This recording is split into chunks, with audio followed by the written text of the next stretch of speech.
Super star Rajinikanth இப்போ Jailer 2 படத்தில் பிஸியாக நடித்து கொண்டு இருக்காரு. இந்த ஜெயிலர் 2 படத்தை நெல்சன் தான் எடுக்கிறாரு. மேலும் இந்த ஜெயிலர் 2 படத்தில் சூப்பர் ஸ்டாரோடு சேர்ந்து கிட்டத்தட்ட இந்தியாவில் இருக்க மிக முக்கியமான நடிகர்கள் அனைவரும் பார்த்திங்கன்னா இந்த படத்தில் நடிச்சிட்டு இருக்காங்க.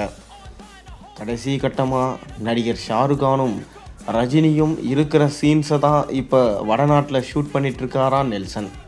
அதை முடிஞ்ச கையோட நெல்சன் அடுத்த பட வேலைகளை ஸ்டார்ட் பண்ண போகிறாரு.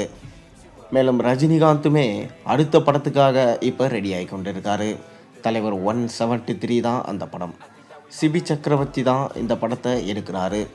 டான் படத்தை எடுத்ததின் மூலமாக ரஜினியை எடுக்கும் வாய்ப்பை பெற்றார். மேலும் கமல்ஹாசன் அந்த படத்தை ப்ரொடக்ஷன் பண்ணுறாரு. ஆரம்பத்தில் இந்த படத்தை சுந்தர் சி தான் எடுப்பார் என ஒரு பக்கம் அனௌன்ஸ்மெண்ட்லாம் விட்டாங்க. கடைசியில் சுந்தர் சி இந்த படத்திலிருந்து விலகிட்டார். அதன் பிறகு இந்த படத்தை டிராகன் எடுத்த அஸ்வந்த் மாரிமுத்து, அப்படி இல்லைனா பார்க்கிங் எடுத்த ராம்குமார் பாலகிருஷ்ணா யாருன்னா எடுப்பாங்க சொல்லப்பட்டு வந்தது. கடைசியில் பார்த்தீங்கன்னா சிவி சக்கரவர்த்தி அந்த வாய்ப்பை தட்டி தூக்கிட்டார். மேலும் டிராகன் பட இயக்குனரான அஸ்வந்த் மாரிமுத்து இப்போ சமீபத்தில் என்ன சொல்லியிருக்காருன்னா, நான் ரஜினியை சந்தித்து கிட்டத்தட்ட 1.5 மணி நேரம் கதை சொன்னேன்.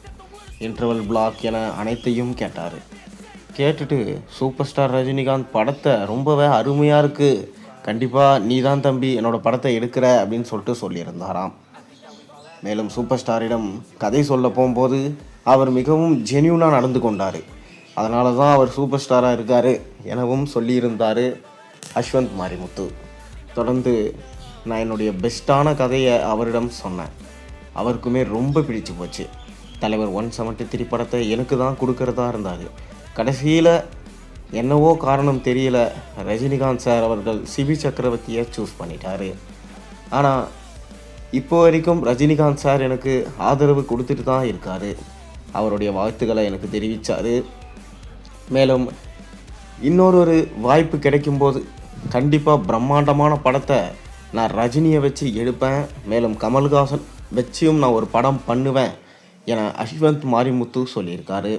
இது ரசிகர்களை ரொம்பவே சந்தோஷத்தில் ஆய்த்திருக்கு. மேலும் இப்போ எஸ்டிஆரை வச்சு அவருடைய அடுத்த படத்தை எடுக்க திட்டமிட்டிருக்காரு. அதை தொடர்ந்து டிராகன் 2 அதற்கு கழித்து தான் பார்த்தீங்கன்னா ரஜினிகாந்தோட இணைய போகிறதா தகவல்கள் வெளியாகியிருக்கு. பொறுத்திருந்து பார்ப்போம். நீங்கள் என்ன நினைக்கிறீங்க?